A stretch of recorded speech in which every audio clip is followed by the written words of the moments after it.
और बीवी करिए नहीं जी मैंने अपने बाप के घर कभी नहीं खाई भिंडी, में तुम्हारे यहाँ क्यों खाऊंगी। अब बताओ मोहब्बत बढ़ेगी कि नफरत? बोले ये जाके बहन बेटियों को समझाना कि ससुराल पहुंच जाओ तो कभी अपने बाप के घर का ताना शोहर को ना देना। ये मत कहना मैंने अपने बाप के घर ऐसा नहीं किया था, अपने बाप के घर ऐसा नहीं खाया था, अपने बाप के घर ऐसा नहीं पहना था। मेरी बेटी मेरी बहन वो बाप का घर था, ये शोहर का घर है, ये शोहर का घर है। यहां मिल बांट के घर चलेगा, मिल बांट के। तूने बाप के घर सोने के लुकमे खाए ना, तो यहाँ सूखी रोटी खा के गुजारा कर, खुदा जन्नत में तेरे लिए जन्नती नेमतों का इंतजाम फरमा देगा। हाँ जन्नती नेमतों का इंतजाम फरमाएगा। तो रिश्ता अलग होता है। कई बार ना हम लोग रिश्ता करते हैं बेटियों का, तो बस यही देख लेते भाई पैसे वाला बंदा है, ये नहीं देखते इसके अंदर ऐब कितने, इसके अंदर बुराइयां कितनी। और कोई कह दे नहीं तेरा दामाद जिसके यहाँ रिश्ता किया वो शराब पीता, के नहीं नहीं वो कभी कभी ना, वो क्या बोलते हैं उसको, मजाजन नहीं उसको, वो कुछ जूस के नाम पे बोलते हैं, बियर। नहीं वो पुआ नहीं पीता, बियर पी लेता कभी कभार। उल्लू बनाते उल्लू। किसने कह दिया तुमसे? मेरा दामाद तो कभी तस्वीर नहीं छोड़ता, उसके हुजरे उसके कमरे में मुसल्ले देखे मैंने। यही कंडीशन है। जिसे तुम शौक समझ के पाप करते हो यह हिसाब मुश्किल पड़ जाएगा। कब्र में किसी की प्रॉपर्टी नहीं देखी जाएगी, किसी की दौलत नहीं देखी जाएगी, कितने बीघे जमीन का मालिक था नहीं पूछा जाएगा, कितनी बिल्डिंगें बनाई थी ये नहीं देखा जाएगा। कब्र में देखा जाएगा इसके मुंह से शराब की महक आती है या नबी पे पड़े जाने वाले दुरूद की खुशबू आती है। अगर शराब की महक आती होगी तो बड़े कुने अरबों खरबे छोड़े हो, तुझे एक घूंट पानी का नहीं दिया जाएगा। बल्कि यहाँ तक लिखा गया है अगर शराब पीने वाला बिना तौबा किए मर गया, प्यास इतनी लगेगी कि कब्र में अल अतश कहेगा, प्यास प्यास प्यास, वहां पानी नहीं होगा। जहन्नम से फरिश्ते बिच्छू के डंक का जहर लेकर के आएंगे, इतना खोलता हुआ होगा कि जैसी वो हाथ में लेगा मुंह के करीब करेगा, उसकी गर्मी से ऊपर का होठ जल के माथे तक चला जाएगा, नीचे का जल के नाभ तक आ जाएगा। फरमाया गया है लेकिन शराबी की प्यास इतनी सख्त होगी वो उस खोलते पानी को पिएगा, आते कट कट के गिरेंगी, जिस्म बहने लग जाएगा। और यार फिक्र करो, अपने ऊपर रहम करो, शराब को मुंह न लगाना, दुरूद के आदी बन जाओ। मरने की देर है, कब्र में फरिश्ते जमजम के कौसर के जाम लेके आ जाए। कहने लगी फिर चंदा छोड़ो, कहा क्यों? कहा मुझे लेके चलो, अब चंदे की जरूरत नहीं है। कहा वो कैसे छोड़ेंगे? कहा तुम नहीं जानते हो वो रिश्ते में मेरे भाई लगा करते हैं, बहन जब जाती है तो भाई के दरवाजे पर पैसा काम नहीं आता है, बहन की झोली के जरिए बड़े बड़े काम चल जाया। कहा लेके तो चलो, अब पैसे की जरूरत नहीं है। कहा समझे नहीं? कहा तुम नहीं जानते हो, मैंने इन्हें गोद में खिलाया, मैंने इन्हें गोद में खिलाया। आज कितना फख्र करते हैं कि कोई कहता मैंने मुफ्ती आजम को देखा है, तो हम कहते हैं ला तेरी आंखें चूम लूं, तूने चलते फिरते जन्नती को देखा है। कोई कहते मैं ताज शरिया की खिदमत की है, तो जी चाहता इसके हाथ चूम लूं, क्योंकि इसने भी एक जन्नती की खिदमत की है। ये एक आम उम्मती की बात नहीं भाई, मैं बात कर रहा हूं कि अगर हमारे सिलसिले में कोई बुजुर्ग की बात आए तो हम आंखें बिछा देते हैं। फिर सोचो तो सही वो गोद कितनी मुकद्दरों वाली होगी जिस गोद में आमीना का लाल खेला होगा। कितने मुकद्दरों वाली गोद होगी जिस गोद में मेरे नबी ने करवटें ली होंगी। ओ भाई, हजरत शीमा ने कहा परेशान ना हो, लेके चलो। कहा क्या करेगी? कहा बस ऐसी बात काम हो जाए। पहले यकीन नहीं किया लोगों ने, कहा चलो फिर देख लेते।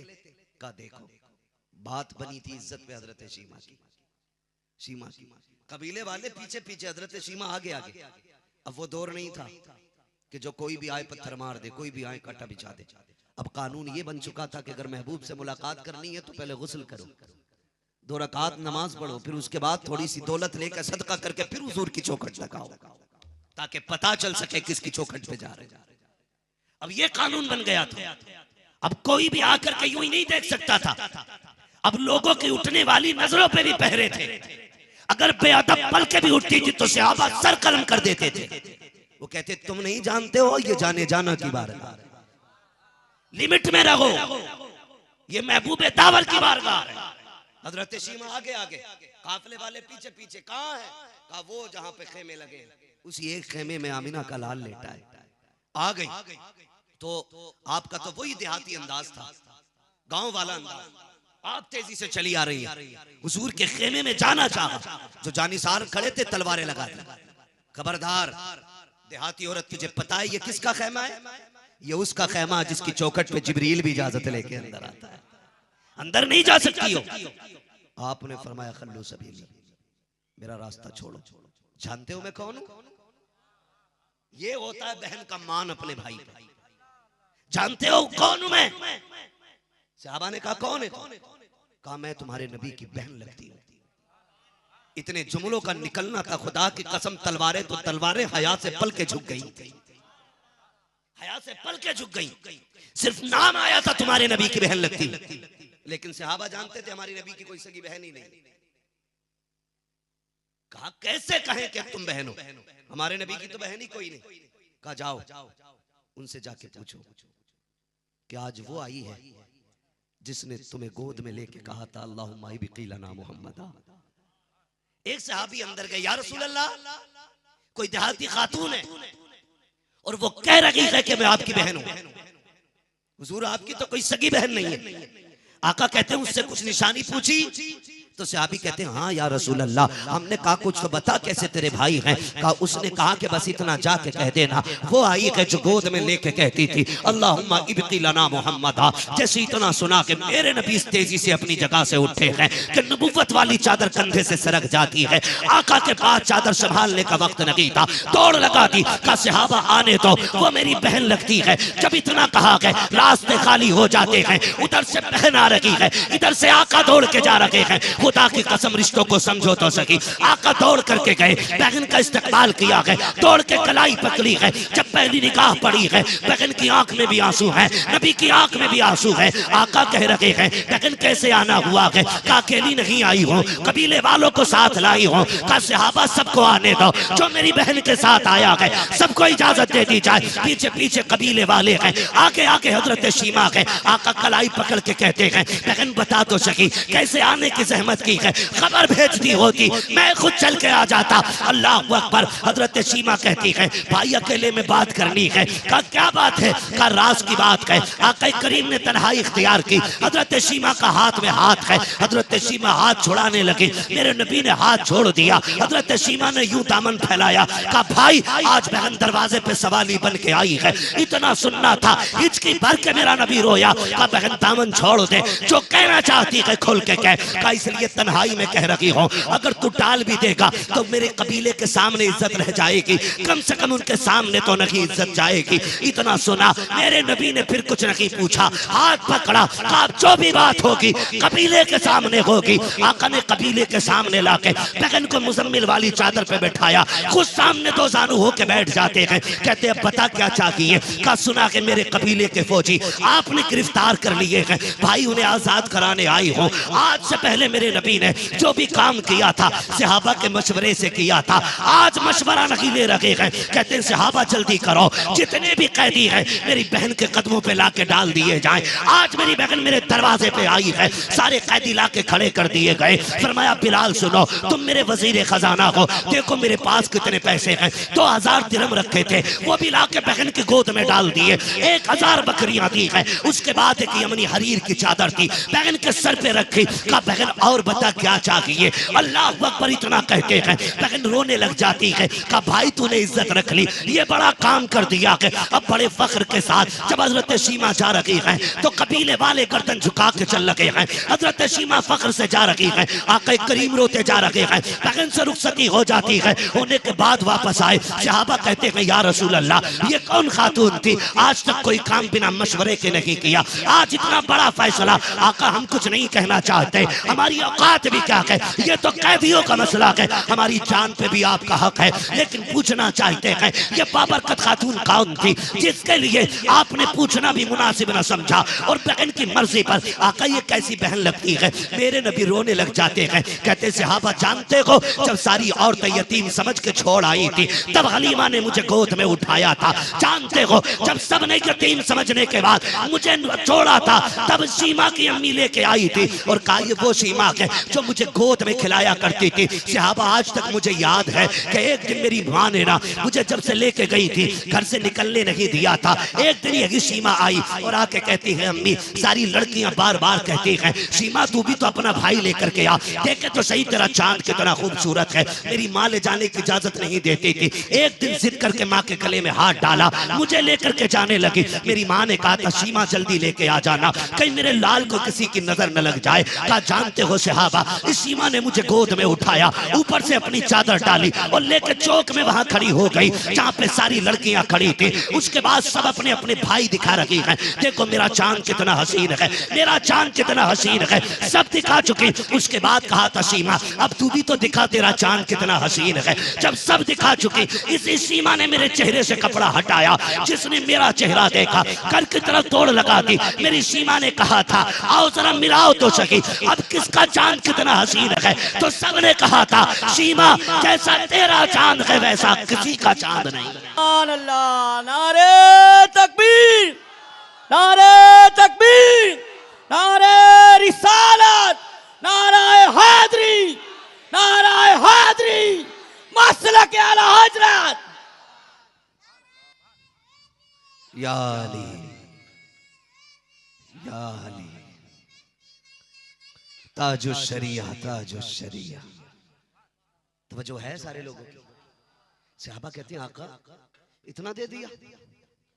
हुजूर कहते हैं आज मैंने बहन को देख करके ना कयामत तक आने वाले लोगों के लिए सबक बना दिया है कि बहनें दरवाजे पे आ जाएं तो खाली नहीं जानी चाहिए, खाली नहीं जानी चाहिए। ये इज्जत है मेरे हुजूर ने बख्शी, ये इज्जत है मेरे हुजूर ने बख्शी।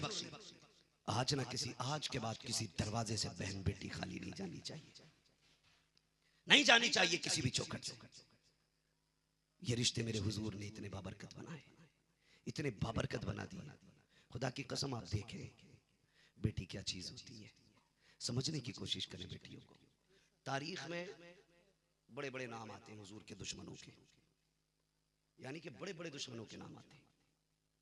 और जो बड़े दुश्मन थे मेरे हुजूर के ना, उन्हें तौबा की तौफीक नहीं मिली। सिर्फ एक जात ऐसी है जो बड़े दुश्मनों में होने के बावजूद भी हुजूर के कलमे की तौफीक जिसे नसीब हुई है, और उस जात को हजरत अबू सुफियान कहा जाता है। हजरत जोर से हजरत अबू सुफियान कहा जाता है। शुक्र अल्लाह का उसने हमें सुन्नी बरेलवी बनाया। मैं फिर ये बात कहूंगा, हम हुजूर के घर वालों से भी प्यार करते हैं, हुजूर के दर वालों से भी प्यार करते हैं। हम बरेलवी लोग हैं, दर वाले और घर वाले तो बहुत बड़ी बात है। अगर कोई हुजूर के मदीने की मिट्टी ला के दे दे तो हम उसे चूमने लग जाते हैं। अगर हुजूर के शहर की मिट्टी से हमें इतना प्यार है तो फिर हुजूर के दर वालों से कितना प्यार होगा, हुजूर के घर वालों से कितना प्यार होगा। हम महबूब के दर वालों से भी प्यार करते हैं, महबूब के, जोर से महबूब के घर वालों से भी प्यार करते हैं। तो बड़े बड़े दुश्मनों में नाम, बहुत बड़े दुश्मनों में हजरत अबू सुफियान का नाम। मुफस्सिरीन और मुअर्रिखीन ने लिखा है कि किसी भी बड़े दुश्मन को तौबा की तौफीक नसीब नहीं हुई सिवाय हजरत अबू सुफियान के। इनको तौबा की तौफीक क्यों नसीब हुई? इसकी तफसीर में मुफस्सिरीन मुहद्दिसीन ने लिखा है, सुने बेटी क्या होती है। खुदा करे कि आप किसी की बेटी का दर्द समझने लग जाएं, दर्द समझने लग जाएं। एक बात कहूं, 10 बेटियां भी बाप पे बोझ नहीं होती उतना। 10 बेटियां बाप की दहलीज पे हो तो बाप को इतना बोझ नहीं लगता जितना एक बेटी तलाक का कागज लेके बाप के घर आए तो वो बाप के लिए बोझ बन जाती है। कोशिश करना तुम्हारी वजह से किसी बेटी के हाथ में तलाक का कागज ना आए, निभाने की कोशिश कीजिएगा, निभाने की कोशिश कीजिएगा। हम तो अपनी अना में आकर के तलाक तलाक तलाक बोल देते, फिर जानते कितने घर बर्बाद होते, कितनी जिंदगियां उजड़ जाती हैं। तेरे 3 जुमले कितनी जिंदगियों को आग लगा सकते हैं, समझ सकते हो आप? अगर रब ने तुम्हें दौलत भी दी है ना और तुम समझते हो कोई बात नहीं ये चली जाएगी दूसरी मिल जाएगी, तो आपको बीवी दूसरी मिल सकती है, उसे शोहर दूसरा मिल सकता है, लेकिन बच्चों को मां नहीं मिल सकती है। 3 बेटे भी अगर है ना, 3 बच्चे भी अगर हैं, तो 3 जिंदगियां ये बर्बाद हुई। औलाद के बगैर इधर बाप की जिंदगी बर्बाद है और उधर औलाद के बगैर मां की जिंदगी बर्बाद है। 2 जिंदगियां वो बर्बाद है। और जो इन दोनों के साथ रहेंगे, इन दोनों की टेंशन की वजह से उनकी जिंदगी भी बर्बाद है। तो कम से कम एक घर के बर्बाद होने से 7 घर बर्बाद होते हैं। हिसाब लगाया, बंदे को अपनी जिंदगी का हिसाब देना मुश्किल पड़ जाएगा। और तुम्हारी वजह से अगर किसी का घर बर्बाद हुआ तो किस किस का हिसाब दोगे तुम? किस किस का हिसाब दोगे तुम? कोशिश ये करना तेरी वजह से किसी के हाथ में तलाक का कागज ना आए। कोशिश करो निभाने की। मेरे भाई, बेटी और बाप का रिश्ता इतना अलग होता है। बाप बेटी को बहुत खुश देखता है तब भी रो देता है, और जरा से दुख में देखता है बाप फिर भी रो देता है। ये रिश्ता है। आज बेटी नहीं है तो हो सकता है एहसास ना हो, कल आपकी गोद में जब बेटी आएगी तो आपको लगेगा कि हाँ, कि ये फकीर आया था और कुछ कह के गया था। शायद उसके बाद आप किसी की बेटी को इज्जत देने लगे। लोग आके कहते हैं दुआ करें बेटी का नसीब अच्छा हो जाए। मैं कहता हूं ये दुनिया एक ऐसा घर है जिसके बारे में कहा गया, जैसी करनी वैसी, बोले जरा वैसी, जैसी करनी वैसी। बातें कड़वी लग रही है ना, कड़वी लग रही है। मैं फिर कहूंगा, दवा जितनी ज्यादा कड़वी होती है फायदा उतना ज्यादा होता है। कड़वी दवा समझ के बर्दाश्त करो, लेकिन इंशाअल्लाह इससे नस्लें बदल जाएंगी, मुआशरा तब्दील हो जाएगा अगर हमने इन बातों पे गौर कर लिया तो। जैसी करनी जोर से वैसी। थक गए आप लोग? मुझे लग रहा है सुई टाइम से ऊपर जा रही है तो आप थकने लगे। अभी तो आप 2 बजे का वादा कर रहे थे। कैसे वादे किए आपने? जैसी करनी वैसी भरनी। ये कसम से ऐसा लग रहा है कि खाली ये मोहल्ला बाकी रहे तो 10 दिन बंदा अकेला बोल जाएगा। पीछे वाले कतई बोलने तैयार नहीं। मैं आपको फिर से कह दूं, खाली लंगर के सहारे ना आया कर, थोड़ा बहुत खा के भी आ जाया करो, ताकि बोलने की ताकत बनी रहा करे। जो घर से खा के आए वही बोले, जैसी करनी वैसी। आज लंगर है तो खा के आए। कोई बात नहीं, अल्लाह सलामत रखे। मैं तो सोच रहा था, देखूं आप जाग रहे हैं कि सो रहे हैं, लेकिन बात यह है कि यहां बैठे बैठे आप कहीं और घूम रहे थे। अल्लाह आपको सलामत रखे। जरा सुने बहुत गौर से। बाप बेटी को देखता है, दुख में तो रो देता है, सुख में देखता है तो तब भी रो देता है। लोग कहते हैं दुआ कीजिएगा। मैं सीधी बात कहता हूं, तुम दूसरे की बेटी को इज्जत दो, खुदा तुम्हारी बेटियों को इज्जत अता फरमा देगा। क्योंकि जैसी करनी वैसी। हाँ, ये याद रखिएगा। आप दूसरे की बेटी को इज्जत दो, अल्लाह आपकी बेटी को इज्जत अता फरमा देगा। और अगर आप किसी की बेटी को जलील करोगे, उसे सताओगे, रुलाओगे, और ये ख्वाब देखो तेरी बेटी रानी बन के जिंदगी गुजारेगी, तो धोखे में हो, धोखे में हो। अगर आप बदी का बीज बोओगे तो बदी के शक्ल में फल मिलेगा, नेकी का बीज बोओगे तो नेकी की शक्ल में फल मिलेगा। आप अगर ये चाहते हो आपकी बेटी खुश रहे, आप दूसरी की बेटी को खुश रखा करो, अल्लाह आपकी बेटी को खुशियां अता फरमा देगा। ये तो हमारी सोच है ना, पैसे वालों के यहाँ बच्चियां अच्छी रहेंगी, दौलत वाले के यहाँ अच्छी रहेगी, मशहूर बंदे के यहाँ अच्छी रहेगी। नहीं जी, बच्चियां पैसों वालों के यहाँ सुख में नहीं रहती, अमीरों के यहाँ सुख में नहीं रहती। जरूरी नहीं है कि जिसके बाद दौलत हो वो सुख में रखे। बच्चियां वहां सुख में रहती हैं जहां खुदा की रहमतें बरसा करती हैं, और रहमतें वहां बरसती हैं जहां मोहब्बतें होती हैं। मोहब्बतें होती हैं, और मोहब्बतें वहां होती हैं जहां चटनी और चावल खुशी से खाए जाते हो। शोहर का तो हाल यह है कि वो कह रहा है कि नहीं जी चलो सब्जी बना लो भिंडी की, वही चल जाएगी।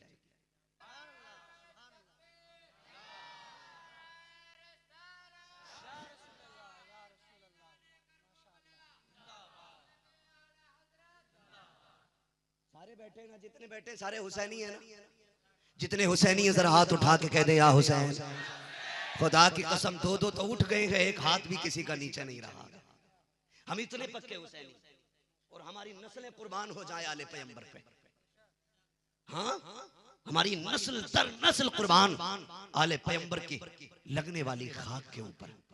मैं आपसे एक बात कहूं, दिल पे हाथ रख के बताओ, आज हम शादी के नाम पे, पार्टी के नाम पे, फंक्शन के नाम पे एक दो पैक चढ़ा जाते, वो कहते कुछ नहीं, वो बस यार की महफिल थी, दोस्त की पार्टी थी, उसमें चला गया, मार दिया एक आध गिलास, क्या हो गया? खुदा की कसम, करबला में हुसैन की जंग उनसे नहीं थी जो ला इलाहा इल्लल्लाह का इनकार करते थे,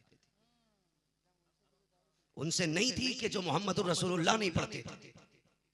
सबने लिखा है, इधर भी कलमे वाले थे, इधर भी कलमे वाले थे। जंग किससे थी? हुसैन की शराबियों से थी। हुसैन शराब के खिलाफ लड़ा है, और तुम शराब पी के ढोल बजा के कहते हो हम हुसैनी हैं। किसी चरसिए को भांग पीने वाले को हक नहीं वो करबला वालों का नाम ले, उनका नाम इतनी अजमतों वाला है, 1000 बार बशोयम दहन से मुझको गुलाब, हुनूस नामे तू गुफ्तन कमाल बेअदबी। हाँ, क्या लगता है कि ये जन्नतियों के नाम? शराब पीने वाला कहे हुसैन मेरा है, भांग पीने वाला कहे हुसैन मेरा है। हुसैन शराबियों का नहीं है, मैं खुल के कह रहा हूं। हुसैन जुआरियों का नहीं है, हुसैन बदकारों का नहीं है। हुसैन उनका है जिन्हें शराब से नफरत है, हुसैन उनका है जिन्हें नमाज से मोहब्बत है, हुसैन उनका है जिन्हें रब के कानून से प्यार है। ओ भाई, आज तो जितना बड़ा नशेड़ी है, कुछ तो 9 दिन तुम में रहते हैं नशे में। हाँ, सुबह शाम ताजा ताजा पैक मार रहा,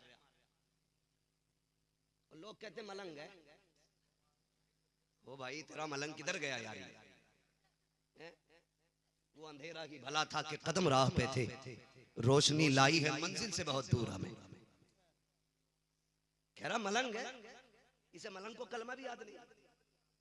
वो ठेकेदार बना बैठा, जन्नत का ठेकेदार बना बैठा। शुक्र अल्लाह का हम बरेलवी। जब रब का इस बात पे शुक्रिया के तौर पे सजदे किया करो ना, मालिक तूने पैसा दिया, तूने बेटा दिया, तूने बेटी दी है, तूने परिवार दिया है, तो एक सजदा इस नाम पे भी कर लिया करो, मालिक तूने इमाम अहमद रजा हमें दिया है। इस बात पे भी सजदे शुक्र अदा कर लिया करो कि तूने हमें इमाम अहमद रजा दिया, मुफ्ती आजम जैसा पीर हमें मिला है, ताजुश शरिया जैसा मुर्शिद हमें मिला है। इस बात पे भी रब का शुक्र अदा किया करो। हाँ, बरेली वाले ने हमारी नजरियों की भी हिफाजत की, हमारी आखिरत की भी हिफाजत की। हाँ, उन्होंने हमें बताया है हुसैनी वो नहीं है जो भंग पी के कहे हैं अली का मलंग, दमादम मस्त कलंग, दे दबादब चल रही। और कलंदर की न दाढ़ी न मूछ, न मुंह से पता चलता उम्मती है, न कपड़ों से चलता। जो कुछ होश था बता देता, मैं इमरान हूँ, अरफान हूँ, अरकान हूँ, अब्दुर्रहमान हूँ। वो पी के भांग तुन्न हो गया। इसे यही नहीं पता ये बंदा है कि बंदी है। ये तो सब खोए बैठा। ये बचाएंगे हुसैनियत? ऐसे बचेगी हुसैनियत? नहीं जी, शराबी कभी भी हुसैन का नहीं हो सकता, कभी भी। अगर तुम हुसैनी हो ना तो लगा सबील दरवाजे पे, हर गुजरने वाले को पिला दो घूंट पानी, और उससे क्या ये पानी देख के कुछ याद आया? जब जाबिरों का कब्जा था ना तो नबी वालों को पानी नहीं मिला था। आज हुसैन वालों का कब्जा है, जमाना पानी पी के जा रहा है। ये कहना उससे, खुदा करे तेरे घर से कुरान की तिलावत की आवाजें आए। हाँ, फजर के बाद का वक्त हो, अल्लाह करे कुरान की तिलावत गूंजे। कोई पूछे क्या बात है, आजकल मुसलमानों में कुरान बहुत पढ़ा जा रहा है। कह देना ये कुरान वालों का महीना है। उन्होंने नेज़े पे चढ़ के कुरान सुनाया तो हम मुसल्ले पे चढ़ के कुरान पढ़े। इसे हुसैनियत कहते हैं, इसे हुसैनियत कहते हैं। लेकिन माफ कीजिएगा, कुरान उन्हीं के बच्चे पढ़ते हैं जिनकी माओ ने गोद में लेकर के घुट्टी में लोरी में कुरान सुनाया हो। जिन्होंने गोद में लेके बच्चों को गाने सुनाए हो, उनके बेटे कुरान नहीं पढ़ते। लोग ताज्जुब करते हैं, हुसैन ने नेज़े पे कुरान पढ़ा, हुसैन ने नेज़े पे कुरान पढ़ा। मैंने कहा इसमें ताज्जुब की बात क्या? हुसैन को नेज़े पे कुरान पढ़ना ही था, इसलिए कि जिसने उन्हें दूध पिलाया था वो आटा गूंथती थी तब भी कुरान पढ़ती थी, रोटी बनाती थी तब भी कुरान पढ़ती थी, चूल्हा चुलाती थी तब भी कुरान पढ़ती थी, लोरियां देती थी तब भी कुरान पढ़ती थी, जगाती थी तब भी कुरान सुनाती थी, सुलाती थी तब भी कुरान सुनाती थी। नारे तकबीर, नारे रिसालत, अहले सफेद का दामन, नाराए हैदरी। तवज्जो है ना सारे लोगों की? अल्लाह में करबला वालों का सदका अता फरमाए, अल्लाह में दीन की सच्ची समझ अता फरमाए। बुरा ना मानिएगा, मैं भी आपके बीच का बंदा हूं, मैं आसमान से नहीं उतरा हूं। लेकिन बात क्या है कि अगर अंधे को अंधा कहो से बुरा लग जाता है। हाँ, तो कभी कभी लगता है कि अरे यार हम ही बुरा कह के जा रहे हैं, वो हम सुनते रहे, हमारी गैरत मर गई। गैरत तुम्हारी सुनने में नहीं मरी, गैरत तो तब मर गई थी जब तुमने हुसैन के नाम पे गुनाह किए थे, तभी गैरत मर गई। नहीं करना ना इंशाल्लाह। कभी शराब के करीब नहीं जाना नौजवानों। अल्लाह हमें शराब जैसी बला की कुर्बतों से भी बचाए। अल्लाह सुन्नी मुसलमानों को उसकी महक से भी दूर रखे। और याद रखिएगा, तेरा यार कितना भी पक्का हो और अगर गलत काम करता तो लात मार दो, लात मार दो। किसी की यारी उतनी पक्की नहीं है जितनी ज़हरा के लालों की यारी पक्की है। किसी की यारी उतनी पक्की नहीं है जितनी हसनैन करीमैन की यारी पक्की है। और किसी को कोई इतना नहीं नवाजता है जितना नबी के घर से नवाजा जाता है। बरेली वाले ने कहा था, आता है फकीरों पे उन्हें प्यार कुछ ऐसा, खुद भीख दे और खुद कहे मंगते का भला हो। अरे मंगता तो है, मंगता कोई शाहों में दिखा दो जिसको मेरे सरकार से टुकड़ा ना मिला, जिसको मेरे सरकार से टुकड़ा ना मिला। सखावत हल्की ना समझना, हल्के में ना लेना। ये वो कहा था ना किसी ने पंजाबी में, ये नस्ल करीमों की लजपाल घराना है, लजपाल घराना। बात होगी इंशाल्लाह, मुझे वक्त मिलेगा कल तो मैं इनकी सखावत के हवाले से बात करूंगा। आज थोड़ी रिश्तों की बात पूरी कर दूं मैं, 15 मिनट बचे। तो मैं क्या बात कह रहा था आपसे कि आदमी कहता नहीं दमाद ने कभी कभी मार लिया पौआ, या वो शराब थोड़ी पीता। मौलाना तुम्हें क्या पता, वो तो बियर पीता। मौलाना से कह रहा तुम्हें क्या पता। बेटे मौलाना वहां तक जानते हैं जहां तक आज भी साइंस नहीं पहुंची। आज भी मौलाना वो जानता है जहां पे साइंस नहीं पहुंची। तू मौलाना से कह रहा तुम नहीं जानते। बेटे ये मौलाना आंखें देख के बता देते हैं, और ये खुद कहते हैं हम पलटते नहीं बेजान किताबों के वर्क, हम वो पढ़ते हैं जो चेहरों पे लिखा होता है। तुम्हें क्या पता, मेरा लल्ला तो कभी कभार बियर पी लेता है। बुखार से उठा था ना तो 2-1 बोतलें मार दी। अरे भाई वाह, सदके जाए तेरी दवाई पे। बुखार से उठ के 2-3 मार गया पे, कह रहा चढ़ती नहीं। इसका नशा तो, इससे ज्यादा नशा तो तेरी रगों में है। ये कहां से चढ़ेगी तुझे? कि वो नशा नहीं होता इसमें। मौलाना तुम नहीं जानते। हमने कहा हम एक बात जानते, एक बाल्टी पानी में एक बूंद पेशाब पे गिर जाए ना तो ये 18 साल नहीं, 22 साल नहीं, 25 साल नहीं, 5 साल के बच्चे के सामने एक बूंद पेशाब बाल्टी में डाल के दिखा। हुजूर की उम्मत पे रब का ये करम है, 5 साल का बच्चा भी कहेगा मुझे इस पानी को हाथ नहीं लगाना है। ये समझ अल्लाह ने 5 साल के बच्चे को भी अता किया हमारी कौम। ये 18 साल का कह रहा है कि नशा थोड़ी होता है। मार दिए कभी हो। आपसे भी गुजारिश है देखभाल के रिश्ते किया करो। अमीर है तो क्या हुआ, पौवे वाले के साथ कर दोगे बेटी? नहीं, रिश्ते दौलत वालों के यहाँ नहीं, रिश्ते दीन वालों के यहाँ किया करो। ये तलाश किया करो ये पक्का हुसैनी है कि नहीं, इसके सीने में इश्क रसूल का चिराग जलता है कि नहीं। ओ भाई रह गई पेट पालने की बात तो रज़ाक अल्लाह है, रज़ाक अल्लाह है। मैंने बात बताई थी 300 सहाबा इस फाका बस्ती में जिंदगी गुजार रहे थे कि गुठलियां तक नहीं बची थी खाने के लिए। लेकिन रब का दरियाए करम जोश में आया तो एक मछली में 18 दिन की ग़िज़ा बना दी। जो रब पत्थर के अंदर कीड़े को रोजी दे सकता है वो तेरी बेटी को नहीं दे सकता। तो तू हिसाब क्यों लगा रहा भाई कि कोई बात नहीं, एक आध किडनी फेल भी हो जाएगी तो 3 फैक्ट्रियां हैं। लड़की वाले भी कम चालाक थोड़े, पहले हिसाब लगा लेते हैं पी रहा है पौवे मार रहा है कितने दिन चलेगा ये। क्या कुछ भी नहीं, 6 साल चल जाए काफी। बाकी बाद में 3 फैक्ट्रियां हैं, 5 मिलें हैं, 3 शोरूम है। बेटी का टाइम तो कटता ही रहेगा ना। शर्म करें, ये मत समझना कि ये मत समझना कि दौलत के सहारे जिंदगी गुजरती है। जिंदगी सच्चे हम सफर के सहारे गुजरती है। ये बात याद रखना, जिंदगी सच्चे हम सफर के साथ गुजरती है, दौलत से गुजारे नहीं होती। अगर दौलत काफी होती तो जन्नत में क्या नहीं था। अगर पैसा सब कुछ है तो हीरे भी थे, जवाहिरात भी थे। वो कीमती मोती जन्नत में मौजूद है जो कोई सोच भी नहीं सकता। सारे महल के अंदर, जन्नत के अंदर एक से एक खूबसूरत बाग, एक से एक मीठी नहर, एक से एक लाजवाब खुशबू। लेकिन खुदा की कसम आदम का दिल नहीं लगा, तो अल्लाह ने जन्नत में सच्चा हम सफर पैदा फरमाया। और यार अगर जन्नत में हम सफर के बगैर टाइम नहीं कटता तो दुनिया में सच्चे हम सफर के बगैर टाइम कैसे कट सकता? बतेरी छोड़ के मरेगा, दवा भी ना करता कि बच भी गया तो कौन उठाए फिरे। बड़ी चालाक दुनिया होगी। तो भाई अल्लाह से दुआ मांगा करो, अल्लाह हम सफर के साथ लंबी जिंदगी अता फरमाए।